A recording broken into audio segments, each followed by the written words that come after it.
Paul Blackburn and Manny Piña are set to miss opening day, so how does that impact the Oakland A's roster? Who's set to take those spots for opening day? We're talking about all that and more today on Locked On A's. How's it going, A's fans, and welcome to episode 543 of the Locked On A's podcast, part of the Locked On Podcast Network, your team every day. I am your host, noted baseball fan Jason Burke, and on today's show, we're talking about some not devastating news. It was some news. It's not devastating to the team because the team's not going to compete, but bad news for the A's. Paul Blackburn's going to miss opening day. He should be back before too long. Manny Piña going to miss opening day. Timetable to TBD. There's that. There's also how did Waldichuk and Oller do? Which one of them is the front runner for a spot in the A's rotation now with Paul Blackburn out? And we're talking about why Cristian Pache was playing left field on Thursday because I got some theories. I'm gonna give you some theories. But before we get into anything, thank you so much for making Locked On A's your first listen of the day. We're free and available on all platforms, including on YouTube. If you're on YouTube currently, make sure to subscribe and then also like and comment down below. It helps. It helps the channel grow and all that stuff. And we're trying to get to 1,000 subs by opening day. We are like 70 shy right now. So we're going to need a push. So if this is your first time, welcome to Locked On A's. We talk about A's baseball a lot. We get excited about the product on the field somehow, and that's what we do. And then if that sounds nice to you, subscribe. Also, make sure to follow us on social media at Locked On A's on Twitter and Instagram. I'm by Jason B on Twitter. Check out Inside the A's for more A's news, insight, and analysis coming your way. Whatever A's news happens, it's at Inside the A's. But let's talk a little bit about the news that came down from Mark Kotsay to the reporters to me telling you now. And that is Paul Blackburn and Manny Piña are going to start the season on the IL. We talked a little bit about this and how it could, actually happen just a few days ago.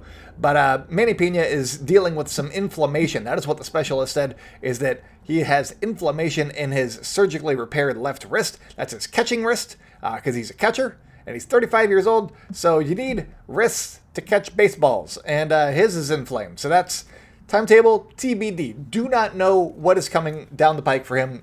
Don't know when he's going to be able to return to game action, any of that stuff.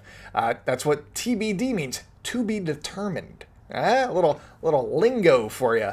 But that leaves the A's without a backup catcher because Manny Piña was part of the Sean Murphy trade. He was brought in to be that veteran presence behind Shea Langeliers in his first big league season. He is not going to be there on opening day. So what are the A's going to do? Well, they have a few options in-house at the very least.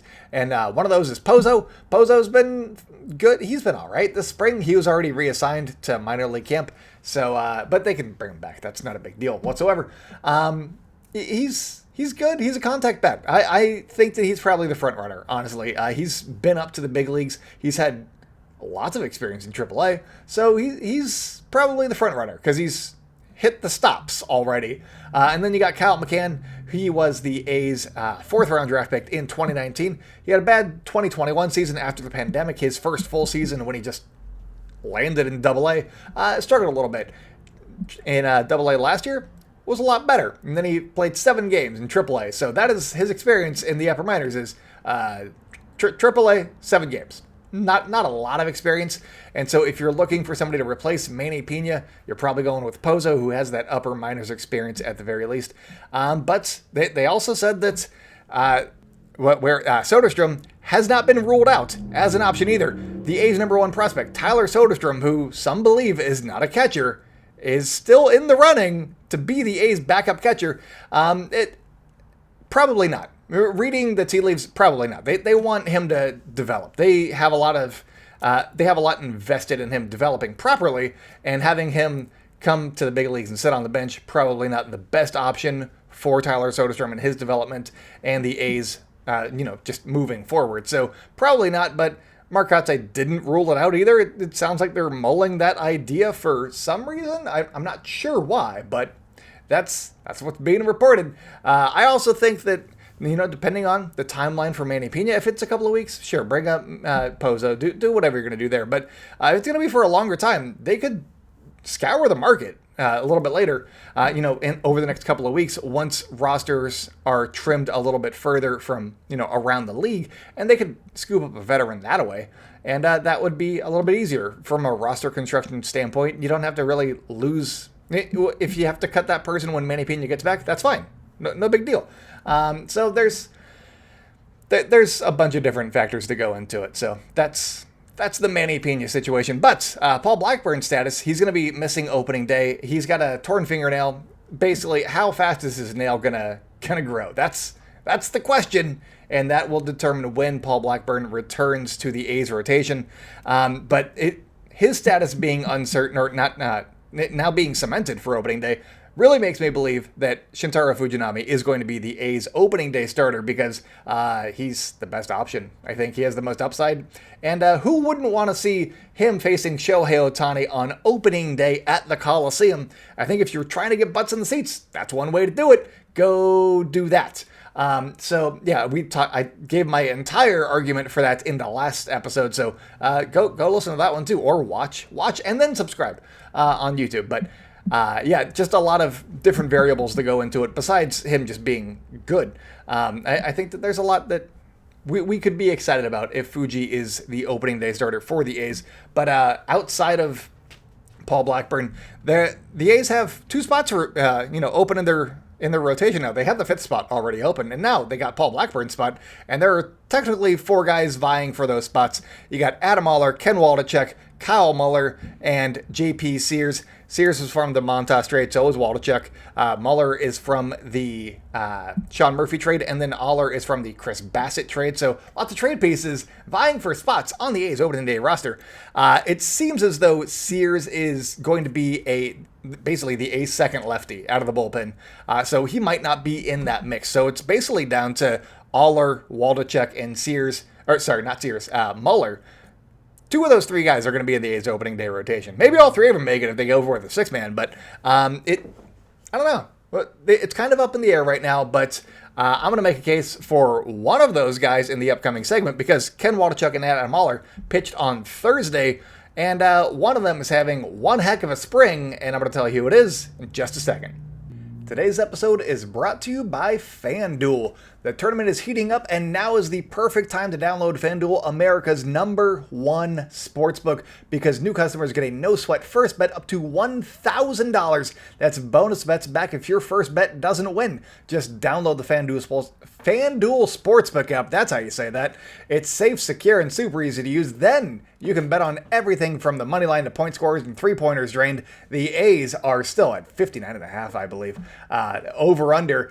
Hit the over on that one, you guys. Hit the over on the Oakland A's in 2023. They're going to be very, very good. Plus, FanDuel even lets you combine your bets for a chance at a bigger payout with a same-game parlay. So don't miss the chance for your no-sweat first bet up to $1,000 in bonus bets when you go to FanDuel.com/lockedon. That's FanDuel.com/lockedon.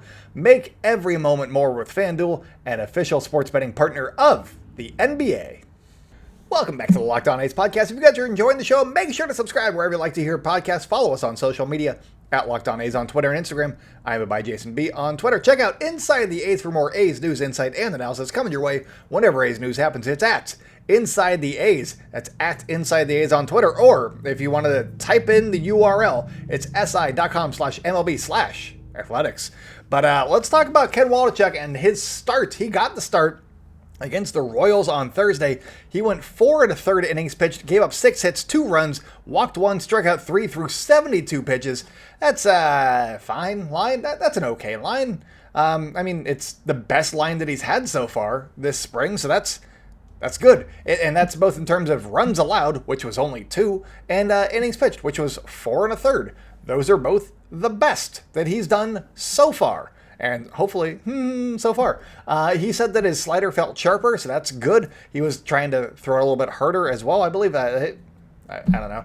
I don't know if you guys can tell this. I don't feel great today. My throat's a little scratchy. I don't know if that's coming through on the audio or not. But yeah, not feeling great. So I'm just remembering things or making things up with my sick brain. I don't know. But so I'm reading things off the paper because that's how you do it. Journalism. It's not journalism. Anyways, I've been saying that I want to see more innings from him. He provided those innings for me. I think that he probably would have went 5 or 6 if he had 100 pitches to play with. And that's what you want to see out of Ken Waldichuk. So, good step in the right direction. Is it good enough to join the A's rotation? That is going to be the question. It's a step towards the rotation. I don't think that he got further away from it, but he was in the rotation according to basically everybody, and now he's not, because there's a dark horse, and I mentioned him as a dark horse a couple of weeks ago, and that is Adam Oller. He is throwing the crap out of the ball, you guys. He's got a new mental approach. He's got a new slider. He's got a new, I don't know, he's a new Adam Oller. Really stuck the landing on that one, Jason. His last performance, which was in relief on Thursday there, he went 3 innings, gave up 1 hit, struck out 2. Very simple. 3 scoreless innings for him. So in his last 2 outings, including that one, it's against the Dodgers and now the Royals, he's gone 7 innings, given up 3 hits, 0 earned runs, walked 2, struck out 9. That's good.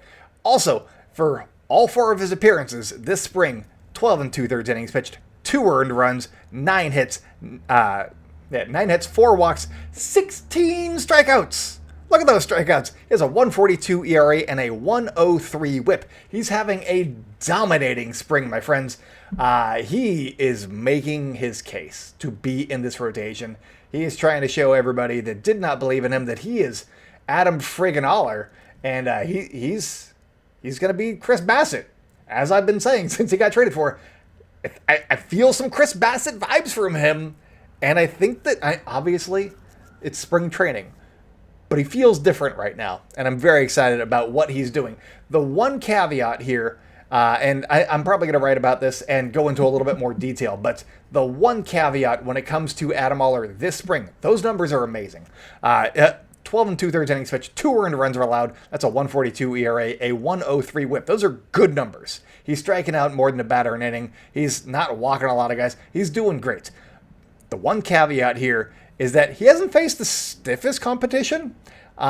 He's faced the Milwaukee Brewers. They had a bunch of regulars in their lineup, but it was the beginning of spring. So, and he gave up a home run on the first pitch that he threw. So there's that. Cleveland, not necessarily known for their offense, but a good team.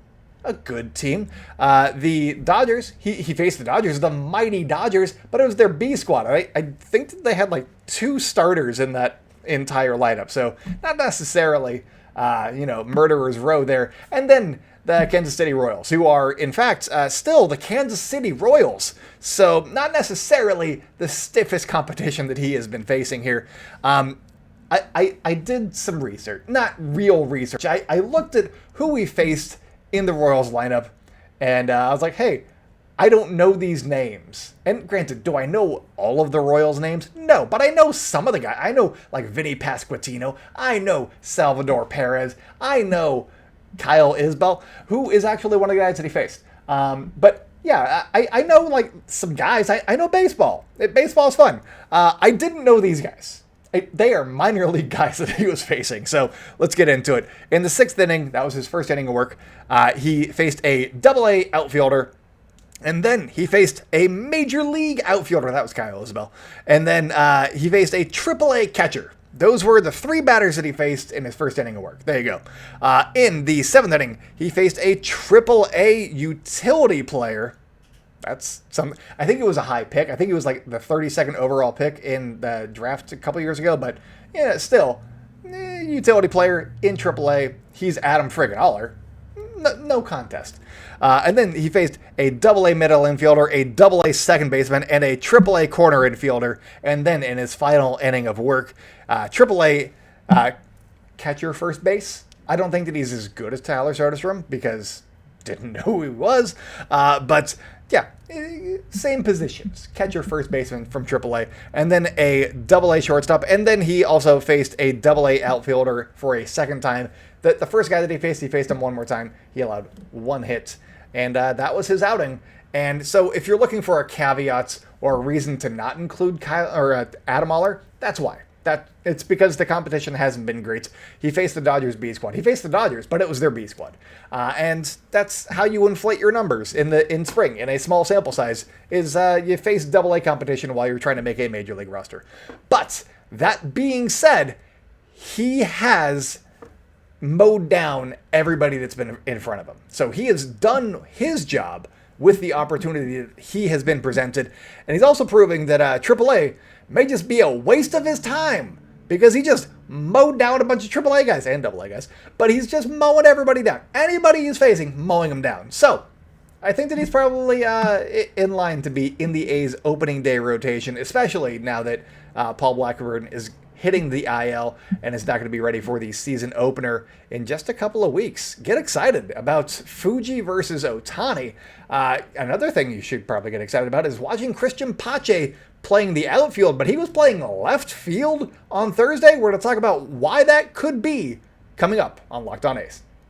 I am having so much fun with our new partner and sponsor of today's episode, the mobile game Ultimate Baseball GM. If you've ever, dreamed of becoming a major league GM and managing your professional baseball franchise, this is the game for you, because you can dream big and hopefully you don't make the owner mad and he fires you for spending way too much money, because that is exactly what happened to me. We are in a competition with the Locked On hosts, and I used the code down over here, down over there, and I got $2 billion to spend in this game.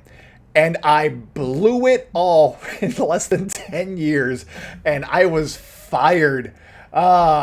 It's still it's an amazing game. I'm having so much fun. It is eating up too much of my time. But I'm having a lot of fun because you got to hire the right coaches and staff. You got to manage the team finances. Did not know that part. Scouting and drafting players, you got to do that. You got to upgrade your facilities, which is a lot of fun. You got to navigate your franchise through free agency and the ups and downs of a season. You got to motivate them. You got to hire the right coaches and they got to be in sync. They got to be doing the same. You got to link everybody up, basically, is the key to the game. Link everybody up. Make sure that if your head coach wants a fastball, your pitching coach also wants them to throw a fastball. That's my advice right now. That's what I'm going with my new franchise. And it's on me. I think it's on me because I picked a Montreal franchise. And just because I was like, Oakland, they're all made-up team names. But it was Montreal Timber, I believe. And in retrospect, Montreal's not allowed to have a baseball team, so that's obviously why I got fired. It wasn't how I was playing the game. It's that I picked Montreal in the first place. So there's that. All this is just a challenging, realistic game, and it's so much fun. I definitely suggest that you guys go and play this because Ultimate Baseball GM is completely free and playable offline, so you can play on the go as well as just when you want to. Add your experience. This is just a great experience, is all I can say. And Locked On A's listeners can get 100% free boost to their franchise when using the promo code Locked On in the game store. So make sure to check it out. To download the game, just visit probaseballgm.com, scan the code, or look it up in the app stores. That's probaseballgm.com, Ultimate Baseball GM. Start your dynasty today. Sometimes dynasties are meant to fail. That's all I'm saying. Montreal, don't pick Montreal. Welcome back to the Locked On A's podcast. If you guys are enjoying the show, make sure to subscribe wherever you like to hear podcasts. Follow us on social media at Locked On A's on Twitter and Instagram. I'm by Jason B on Twitter. Check out Inside the A's for more A's news, insight, and analysis coming your way. Whenever A's news happens, it's at Inside the A's or si.com/MLB or /athletics/ yeah, that's it. You got it. When you go too fast, sometimes you mess up the URL to your own site. si.com/MLB/athletics. That's the one. You guys knew. I'm sick. I got sick brain. Anyways, let's talk about Cristian Pache playing left field because I got some thoughts about why, and I think that they're right, honestly. I wrote about it over at Inside the A's, so definitely check out that site because there's A's news, insight, and analysis, and whenever A's news happens, it's at Inside the A's. But Mark Kotsay said that this is after the game, after he watched Cristian Pache in left field. He said, quotes, "I think if that role exists on the club, if he's going to be a part of that rotation in the outfield, I think it's good for him to see a different view from left field," end quote. He told that to Matt Kawahara of the San Francisco Chronicle. And yeah, sure, I get if he's going to be on the team, he's going to be on the team, Mark. You already kind of tipped your hands on that one with all the roster construction talk. And, telling us that he's out of options. And, I don't know. Is he going to make the team? Yes, he is, Mark. So there's that. So, yeah, getting him into left field is weird for some people because he's the best center fielder on the team. And Mark Kotsay said that Ruiz and Pache are both very good center fielders, but Cristian Pache is an otherworldly, I think that's fair to say, otherworldly center fielder, and Ruiz has been playing there for about 4 years. So, and this is like the 4th year of that plan after converting from second base. So there's that. I don't know that they're like comparable defensively, but I think that this all boils down to roster construction, which is something that Mark Kotsay has been saying, and the platoon with Seth Brown. That's all that this is revolving around, because you got your platoon with Seth Brown, as I've been saying, and as it seems to be coming around. It seems as though that's what's going to happen again this season, because he was bad last year against lefties. He was 40% below league average against lefties, 29% above league average against righties. So you want him in there against righties, but you want to keep him away from the lefties. So who can platoon with him? I floated the idea of Cristian Pache a while ago, because he was only 23% below league average against lefties. And so if you want to keep Cristian Pache on the team, that's one way to do it, is working in a platoon situation in the lineup with him. I had him going over to center field when he was in the game, and having Ruiz slide over to left field when Pache was in the game.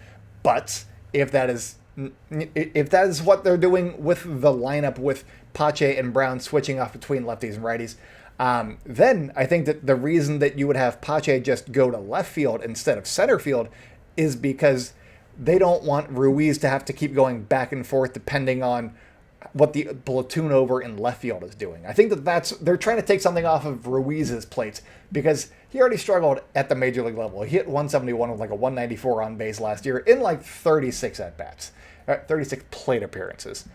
So not a lot of sample size, but he's going to be trying to push himself and do well at the plate to really cement his name in the big leagues with the Oakland A's. And by not having him go back and forth and try to learn 2 different spots in the outfield, because he's still not great at it. I mean, he's fine, but he's not like Cristian Pache in center field. So that's what I meant by not great. But you want him to just focus on one position, focus on the bat. That's all you want to just, they're trying to limit the noise for Ruiz. I think that that's what's going on here. And Pache, he is so good in center field.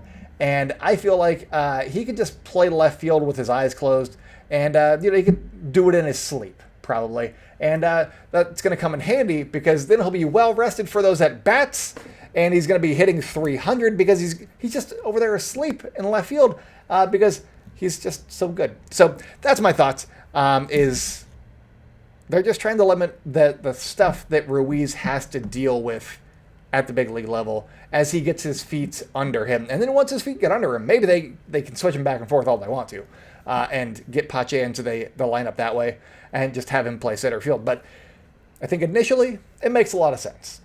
You want to have guys have success, and then you can start to tinker with things from there, but you need to have them have the success first. And so that's what they're doing. They're trying to set Ruiz up for success, and it's not a bad play, if we're being honest. So they didn't do it with Pache, and now he's out of options, and I don't know, not going to make the team, according to people sometimes. I've said that he's going to make the team the entire time. So subscribe to the podcast, I guess. But anyways, that is all that I got for you guys today. Thank you so much for making the Locked On A's your first listen. Now, for your second listen, check out Locked On Fantasy Baseball. Win your league by listening to Matt and Dom every day as they bring you the best fantasy draft strategies. Find Locked On Fantasy Baseball wherever you get your podcasts and on YouTube, part of the Locked On Podcast Network, your team every day. That's it for me today, guys. So until next time, go out and celebrate good times, A's fans, and I'll talk at you tomorrow.